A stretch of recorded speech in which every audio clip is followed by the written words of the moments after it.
All right, welcome to What the Tech, the show that's all about cutting through the BS. Today, we're diving into how one of the most respected names in news decided to swap out its journalists for an AI. And, you guessed it, what happened when that AI went completely off the rails. Let's get right into it. So, let's kick things off with this quote right here, because honestly, it just hits the nail on the head. We're not just talking about some quirky new tech feature, no.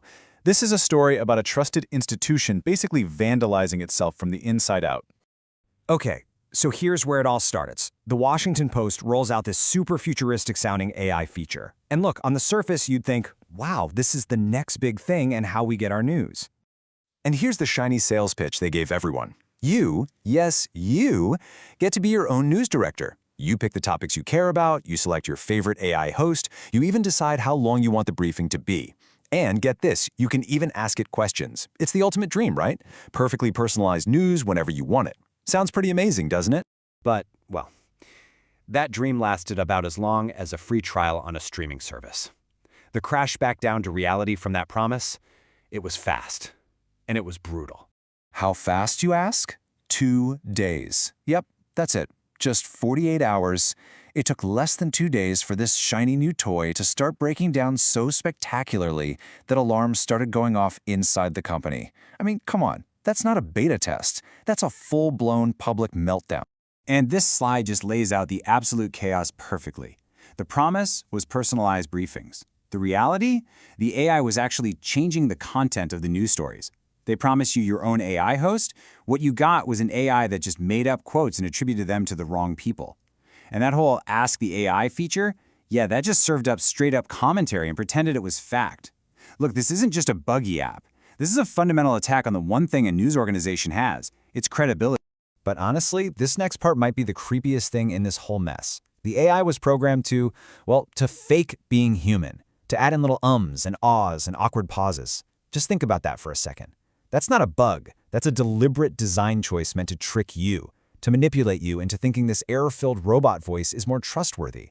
It's literally manufacturing authenticity. So, you gotta ask, what's really going on here? Let's peel back all that slick PR language. Is this really just a flawed attempt at innovation, or is there something else hiding behind the curtain? Right?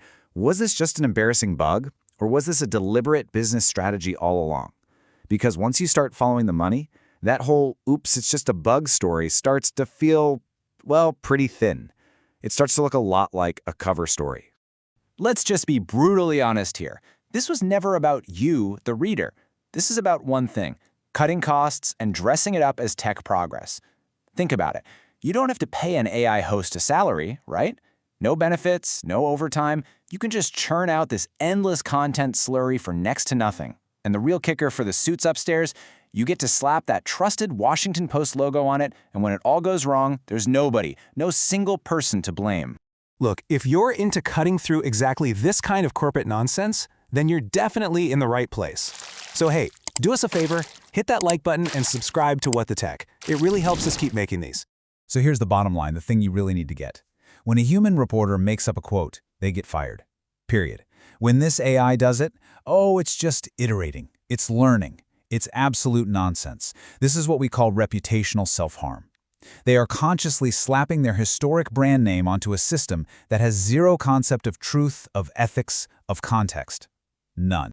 Okay, now we need to zoom out a bit, because this whole AI disaster didn't just happen in a vacuum. Nope, it's happening under a very specific owner, Jeff Bezos, who, according to reports, has started to get way more hands-on with what the paper actually says.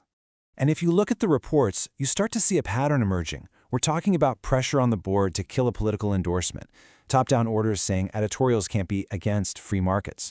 The paper even defended a Trump project without mentioning that Bezos himself was a donor. When you add it all up, you see an environment where the whole idea of editorial independence is already on shaky ground. So when you put all those pieces together, the playbook becomes crystal clear. Step 1, weaken the independence of your human editors. Step 2, roll out a flawed, unaccountable AI that can bend the truth. And step 3, disguise the whole operation as innovation. It's a strategy, and frankly, it's a dangerously effective one. And that right there is why this is so seductive for people in power, because power loves it when responsibility gets fuzzy. If the AI tweaks a story just a little bit or gets a quote wrong, who gets the blame? The algorithm? The programmer? The data it was trained on? See? It's the perfect way to make sure no one is ever truly responsible. Now, it would be a huge mistake to just write this off as one clumsy experiment at one newspaper. You have to see this for what it is, a prototype. This is a test run for a whole new kind of corporate-controlled news. The real danger here, the long-term one, isn't about a few simple mistakes. No, it's about thousands of tiny, invisible decisions made by an algorithm that slowly, quietly push the narrative in a direction that benefits the owner. It's a future where journalists aren't writers or investigators, they're just content providers for the machine.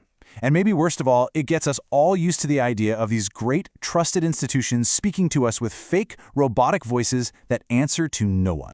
And all of this really leads to one final and frankly kind of terrifying question. As this tech gets better, and it will get better, as those fake ums and ahs become impossible to tell from the real thing, that line between a real human reporter and a synthetic fake is going to get very, very blurry. And when that day comes, who do you trust? What do you trust?